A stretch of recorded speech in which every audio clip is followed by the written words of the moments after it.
नमस्कार, मैं विश्वजीत कुमार। आप देख रहे हैं सीबी खबर। सीबी खबर अपने इस एपिसोड में आपको लेकर के आई है वार्ड नंबर 8 आज़ाद नगर में। जहां हम लोग खड़े हैं वहां आप देख सकते हैं कि ये जलकल परिसर नगर पंचायत चंदौली है। इस जलकल परिसर के अंदर हम आपको ले जाके दिखाते हैं, चूँकि बात इसलिए करना है क्योंकि लगातार यदि देखा जाए तो उत्तर प्रदेश सरकार के द्वारा गौशाला अधिनियम 1964 के अंतर्गत गायों के रख रखाव की बात, उचित प्रबंधन की बात की जाती है। उसी कड़ी में हम आपको लेकर आए हैं जल परिसर के इस परिक्षेत्र में, जहां चलता है आप देख सकते हैं कान्हा गोवंश आश्रय स्थल, वार्ड नंबर 8 आज़ाद नगर, सदर चंदौली। हम यहां के व्यवस्थापक से सारी चीज़ों को बारीकी से जानेंगे और बात करेंगे कि कौन कौन सी व्यवस्था यहाँ मिलती है। क्योंकि मैं लगातार फिर से आपको एक बार बता दूं कि गौशाला अधिनियम 1964 के अंतर्गत उत्तर प्रदेश सरकार लगातार जो है गाय की सुरक्षा के लिए, गाय के रख रखाव के लिए और प्रबंधन के लिए उचित कीमत भी पे करती है, उचित कीमत भी देती है। और यहाँ तक कि गौशाला खोलने के लिए लोगों को प्रशिक्षण भी दिया जाता है और बढ़ावा देते हुए नज़र लोग आते हैं। यदि देखा जाए आंकड़ों के अनुसार तो अभी तक लगभग उत्तर प्रदेश में 498 से 500 के तकरीबन गौशाला जो हैं अस्थायी रूप से खोले गए हैं। उसी कड़ी में हम यहाँ आए हैं और इस पूरे परिसर में घूमेंगे, आपको बारीकी से निरीक्षण करते हुए हम दिखाएंगे कि क्या है यहाँ का पूरा माजरा क्या है। जैसा कि हम बात करें तो हमारे साथ यहाँ व्यवस्थापक उपस्थित हैं, उनसे हम जानना चाहेंगे। बहुत बहुत स्वागत है आपका सीबी खबर में। जी सर। ये गौशाला जो हम लोग देख रहे हैं, सबसे बड़ी चीज़ तो ये है कि ये खुद के ज़मीन पे अस्थायी रूप से है या अस्थायी रूप से? अस्थायी गौशाला है। इसके लिए ज़मीन उपलब्ध कराई गई है। बजट के अभाव में बजट आएगा तो आगे ज़मीन मान्यवर कांसीराम आवास के पीछे नगर पंचायत की ज़मीन है, उसमें गौशाला स्थापित होगी।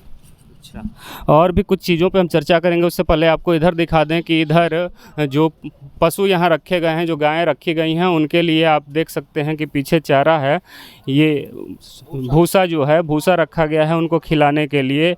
आगे चल के और भी निरीक्षण करेंगे, उनसे जानेंगे, बेहतरीन पहलुओं पे बात करेंगे। सबसे बड़ी बात ये कि जैसा कि हमें जानकारी मिला कि नगर पंचायत के द्वारा ज़मीन अलॉट कर दिया गया है, लेकिन अभी वहाँ पे कोई व्यवस्था नहीं है। इस कारण से इस जल परिसर में ये गौशाला जो है अस्थायी रूप से संचालित है। आप दूर तलक मैं छायाकार महोदय को दिखाऊंगा कि यहाँ देखिए, जो गायें लावारिश होती हैं उनको यहाँ लाया जाता है और यहाँ आश्रय दिया जाता है।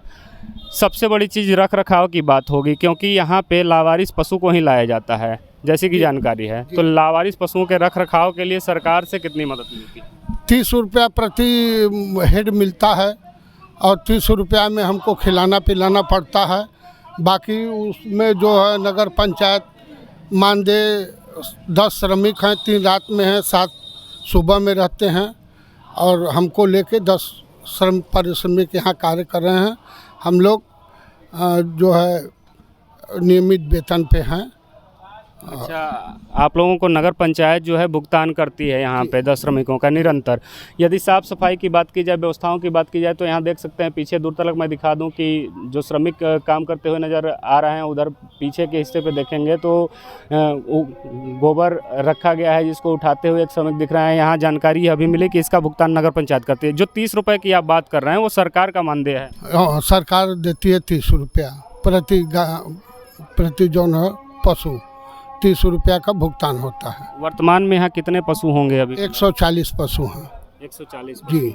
140 पशु हैं और प्रति पशु सरकार के द्वारा, उत्तर प्रदेश सरकार के द्वारा 30 रुपये उनके भोजन के लिए दिया जाता है, यदि ऐसा कहा जाए तो।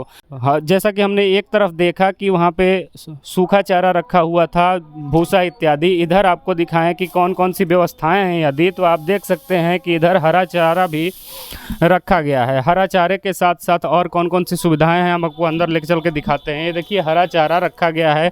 जो पशु लावारिस होते हैं, जिनका कोई सहारा नहीं होता, उनको यहाँ सहारा कान्हा गो उपवन में मिलता है। तो आप देख सकते हैं कि ये चारा जो है इसी मशीन के सहारे, यहाँ ये इलेक्ट्रिक मशीन है, इसी मशीन के सहारे काटा जाता है और काट करके लावारिस गायों को खिलाया जाता है। ये देखें अगर आप, तो इस भवन में उनको उनके इलाज के लिए, जैसे कुछ पशु आ जाते हैं जो चोटिल होते हैं या तत्काल बीमार पड़ते हैं, तो यहाँ देखिए बारीकी से कि दवाई भी रखी गई है। और यहाँ पे देखिए पशु आहार इत्यादि रखा गया है।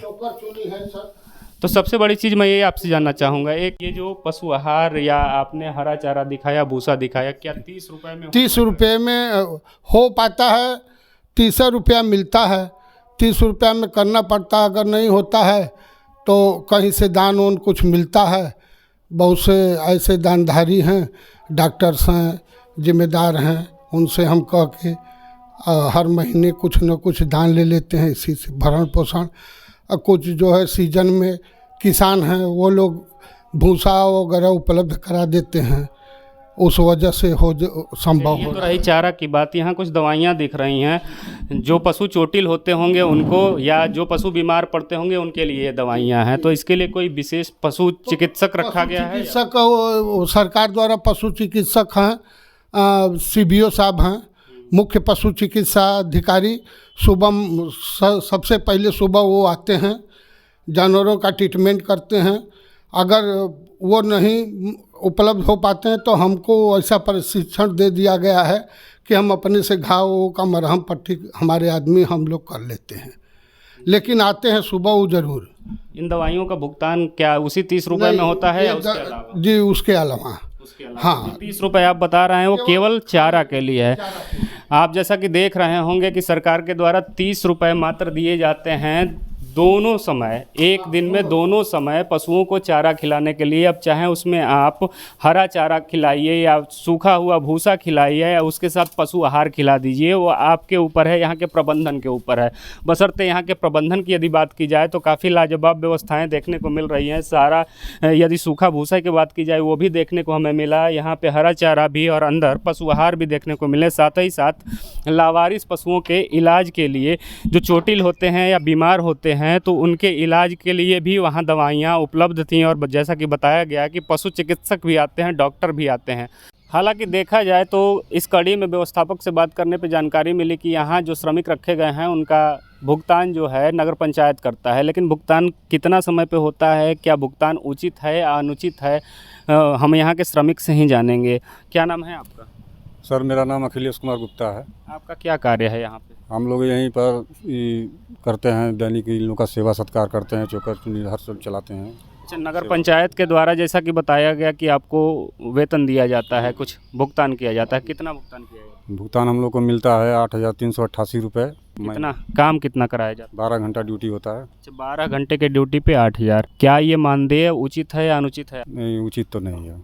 जैसा कि आप देख रहे होंगे कि इस मानदेय को लोग उचित नहीं मान रहे हैं। यहाँ कुछ और भी श्रमिक हैं, उनसे भी जानना चाहेंगे और उनसे भी बात करने की कोशिश करेंगे। देखिए जैसा कि सेवा में लगे हुए हैं लोग और सेवा में लगे ही उनसे बात करेंगे कि व्यवस्थापक जी के द्वारा बताया गया जो मानदेय था, जो नगर पंचायत भुगतान करता है, वो कितना मिलता है और इनसे कितना काम लिया जाता है। क्या नाम है आपका? सर चंद्रमा प्रसाद गुप्ता। अच्छा, नगर पंचायत के द्वारा आपको वेतन दिया जाता है, संविदा पे है या परमानेंट? नहीं, ठेकेदारी में है ना। अच्छा, ठेकेदारी पे है। कितना तनख्वाह आपको मिलता है? 8,398 रुपया। अच्छा, 8,300 मिलता है और काम कितने देर करना पड़ता है? 12 घंटा। 12 घंटा काम। इतने वेतन से संतुष्ट हैं या नहीं? क्या करें सर, जो मिला करना ही पड़ेगा ना, मजबूरी तो करना ही पड़ेगा ना। जैसा कि देख रहे होंगे कि गौ सेवा करने के लिए यहाँ जो श्रमिक हैं तत्परता से काम कर रहे हैं, लेकिन सीधे तौर पे यह भी कह रहे हैं कि मजबूरी है कि 8,000 में यहाँ काम करना पड़ रहा है। हालांकि नगर पंचायत को इस पे भी सोचना चाहिए, क्योंकि जहाँ ड्यूटी करने की अवधि जो होती है मात्र 8 घंटे ही बनाई गई है, 8 घंटे निर्धारित किए गए हैं। वहाँ यदि ये 12 घंटा काम करते हैं, उस हिसाब से इनको वेतन का भुगतान न दिया जाए तो आप सोच सकते हैं कि कितने दिन तक गौ सेवा के लिए तत्पर रहेंगे। लेकिन वर्तमान स्थिति आपको यह भी बता दें कि यहाँ जितने भी श्रमिक हैं वो अपने अपने जिम्मेदारी को निर्वहन करते हुए दिख रहे हैं। काफ़ी अच्छी व्यवस्था हमें यहाँ इस गौशाला में, गौ उपवन में आकर देखने को मिली। अब मैं आपको दिखा दूं कि अच्छा, एक चीज़ और आपसे जानना है, ये टेंडर जो है कितने वर्षों के लिए हुआ था? ये ठेका कितने वर्षों के लिए? ये ठेका नहीं है सर, इस साल से माननीय मुख्यमंत्री जी का है, जो कि जेम पोर्टल पे भूसा के लिए ठेका ही हुआ है। तो भूसा एक एसके कंस्ट्रक्शन को दिया गया है पूरे ज़िले का, वो भूसा वही सप्लाई करते हैं। इस साल हुआ है, उसी में से 30 रुपया में से उनको जो भूसा देते हैं उनको दिया जाता है, बाकी का चोकर चुनी हरा चारा। अच्छा, ये बताइए कि यहाँ जो गोबर इत्यादि अपशिष्ट पदार्थ एकत्रित होते हैं, हाँ, ये इसका कहाँ उपयोग किया जाता है? ये मान्यवर कांसीराम आवास के पास जो है गोबर गड्ढा है, वहाँ हम लोग गोबर का रासायनिक खाद बनाते हैं, कंपोस्ट खाद बनाते हैं। किसान को ज़रूरत के हिसाब से उनको बेचा जाता है। अब तक इस महीने में लगभग इस साल में 40,000 रुपये का गोबर इस साल में बिक चुका है, जिसकी रसीद है, सब लिखा पढ़ी है। और जैसा कि अगर हम लोग बात करें तो ये लावारिस पशुओं के लिए ही आश्रय केंद्र बनाया गया है, तो हमें नहीं लगता कि यहाँ कोई दुधारू पशु होगी। क्या दुधारू नहीं पशु है? हमारे पास गाय अच्छी हैं, लेकिन जो बेसहारा होता है, जो कोई काम लायक नहीं हो, वही लोग छोड़ देते हैं। अब जैसे ये अच्छी जानवर है, ज़रा से इनको दिखाइए, ये कितना बढ़िया जानवर, साहिवाल हैं, गिर हैं, इनकी बच्चेदानी खराब है, ये किसी काम की नहीं है। ये देखिए गिर बैठी हुई है।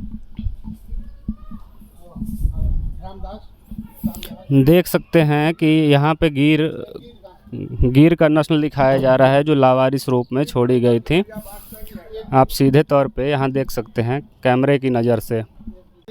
एक सवाल और भी आता है कि मान लीजिए लावारिस पशु तो आए जाते हैं, लेकिन उनकी संख्या आप बता रहे हैं 140 है। इसे आंकड़ों में कैसे मेंटेन किया जाता होगा? डेली जनगणना होती है, अधिकारी आते हैं, उसका मिलान होता है, कितने नर हैं, कितने मादा हैं। 103 इस समय जो नर हैं और 37 मादा हैं, इसकी डेली गिनती होती है।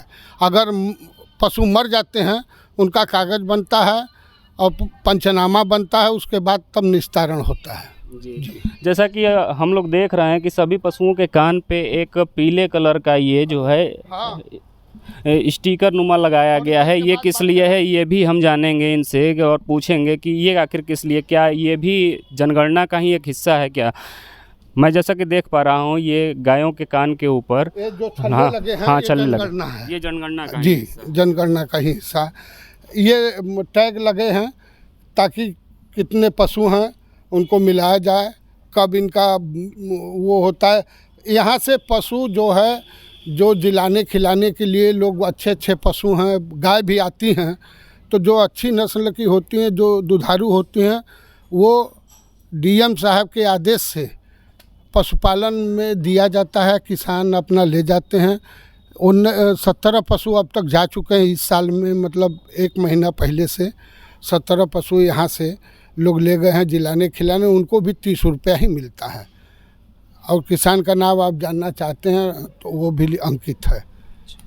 जैसा कि आप देख रहे होंगे, लगभग सीबी खबर चंदौली नगर पंचायत में अन्य जगहों पे जा रही थी। नगर पंचायत के ऊपर लगातार सवाल खड़े हो रहे थे, लेकिन यहाँ पे आप देख सकते हैं कि नगर पंचायत कहीं ना कहीं इन लावारिस पशुओं के लिए, बेजुबान पशुओं के लिए एक अच्छा कार्य करता हुआ दिख रहा है।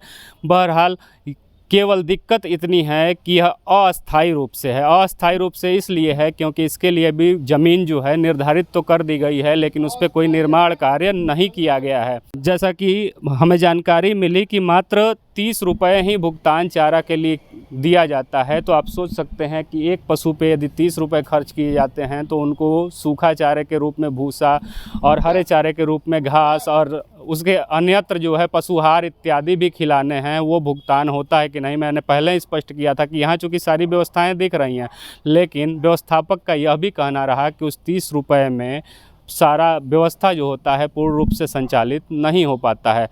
मैं दूर तलक आपको और भी दिखाऊं, यदि बात करूं तो दूर तलक कई गायें आपको दिख रही हैं और काफ़ी अच्छी व्यवस्था यहाँ नगर निगम के द्वारा। लगातार जो नगर पंचायत के ऊपर आरोप लग रहे थे चंदौली नगर पंचायत के अंतर्गत, वो यहाँ साकार होता दिख रहा है। कहीं ना कहीं नगर पंचायत ने एक अच्छा काम किया है। अच्छा काम इसलिए किया है क्योंकि बताया गया कि यहाँ 9 से 10 श्रमिक जो हैं काम करते हैं और उनका भुगतान भी नगर पंचायत के द्वारा किया जाता है, जबकि उत्तर प्रदेश सरकार के द्वारा मात्र केवल 30 रुपये चारे के लिए ही भुगतान के रूप में मिलता है। जाते जाते हम उनसे ये जानना चाहेंगे कि यह अस्थायी व्यवस्था कब तक यहाँ बरकरार रहेगी, आगे जो ज़मीन अलॉट हुआ है उस पर कब इसको इस साल में लगभग अब समझ लीजिए नगर पंचायत का चुनाव आने वाला है। नगर पंचायत चुनाव जब हो जाएगा उसके बाद तो लगता है कि आगामी आने वाला अध्यक्ष अपना काम करवा ही देंगे। बहुत बहुत धन्यवाद सर। आप अभी देख रहे थे सीबी खबर के साथ गौ सुरक्षा को लेकर के उत्तर प्रदेश सरकार के द्वारा कौन कौन से कार्य किए जा रहे हैं। इसी कड़ी में आप कान्हा गौ उपवन में थे। कान्हा गौ उपवन में गौशाला की संपूर्ण स्थिति मैंने आपको दिखाया और अवगत भी करा दिया कि किस प्रकार से सरकारी सहयोग मिलता है या चंदौली नगर पंचायत का कितना सहयोग इस गौशाला को संचालित करने के लिए किया गया है। ऐसे ही मुद्दों को लगातार सीबी खबर आपके सामने उठाती रहेगी, लाती रहेगी। देखते रहिए सीबी खबर। कैमरे के पीछे हमारे सहयोगी राहुल के साथ मैं विश्वजीत कुमार। जय हिंद, जय भारत।